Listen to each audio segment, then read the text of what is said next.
Nabi sendiri bahkan mengajarkan jaddidu imanakum bila ilaha illallah.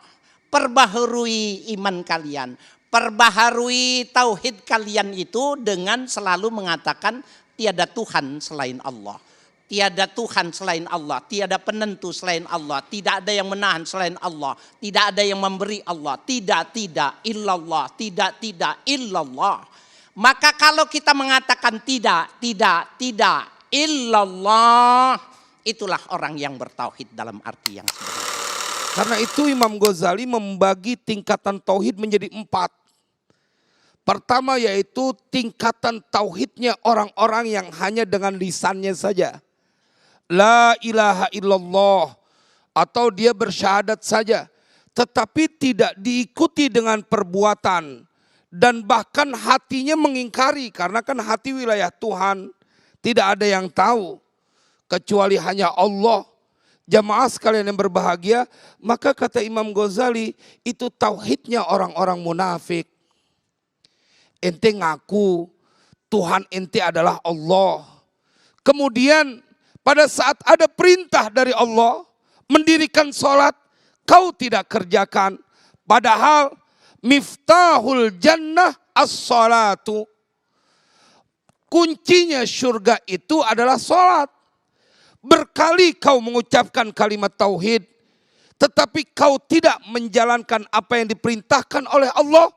Hati-hati, jangan-jangan tauhidmu hanya di lisan saja. Bila cuma di lisan saja, maka engkau akan masuk, kata Imam Ghazali, itu mah tauhidnya orang munafik. Manusia itu harus mentauhidkan Allah. Penjelasan detailnya umpamanya bahwa Allah itu satu-satunya Rabb. Itu namanya tauhidur rububiyah. Apa maksud tauhid rububiyah ini? Bahwa Allah itu maha pencipta, Allah itu maha memiliki, dan Allah itu maha pengatur. Al-Khaliq, Al-Malik, Al-Mudabbir. Jadi setiap manusia harus meyakini itu. Kemudian ada yang kedua, konsekuensi dari tauhid yang tadi baru kita sebutkan itu, mengakui Allah sebagai satu-satunya pencipta, penguasa, tunggal, pemilik segala-galanya di dunia ini, ada konsekuensinya.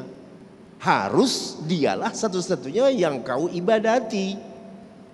Jadi jangan hanya ngaku saja, saya bertuhankan Allah, saya mengaku bahwa pencipta alam ini adalah Tuhan yang maha tunggal. Tapi terus siapa yang kau sembah? Siapa yang kau ilahkan? Oh, itu persepsi masing-masing. No way, tidak ada itu. Kalau dia adalah Tuhan yang kau anggap sebagai penciptamu, pencipta alam sekitarmu, maka dialah yang berhak untuk menerima ibadah dari makhluknya. Itulah yang disebut dengan tauhidul uluhiyah. Kalian aku yang ciptakan, aku yang kasih rezeki, aku yang pelihara, kok yang disembah bukan saya? Bagaimana itu? Ailahum ma'allah, ada Tuhan gak selain saya, kata Allah. Allah itu pencemburu berat. Makanya ibu-ibu harusnya menjadi sponsor utama apa? Tauhid. Gitu ya. Maka ibu-ibu gak boleh tuh, anti tauhid gak boleh. Kenapa? Kalau ibu boleh, izinkan. Allahu Akbar. Michael Hart yang nulis buku 100 tokoh berpengaruh di dunia, nomor 1 siapa? Baginda Nabi Muhammad SAW. Selesai beliau presentasi buku tersebut, hasil risetnya, ada obrolan dengan para wartawan. Kenapa sih Muhammad nomor 1? Gak ada kerjaan aja. Masalahnya Muhammad itu jujur dia. Logika ketauhidannya gak bisa dibantah. Dalam satu organisasi, ya ada 2 ketua. Kira-kira beres nggak tuh organisasi? Beres nggak? Pakai logika aja. Makanya kenapa wahyu pertama Islam itu logik betul. Iqra, bacalah. Kenapa? Karena tuh ketauhidan selaras dengan logika.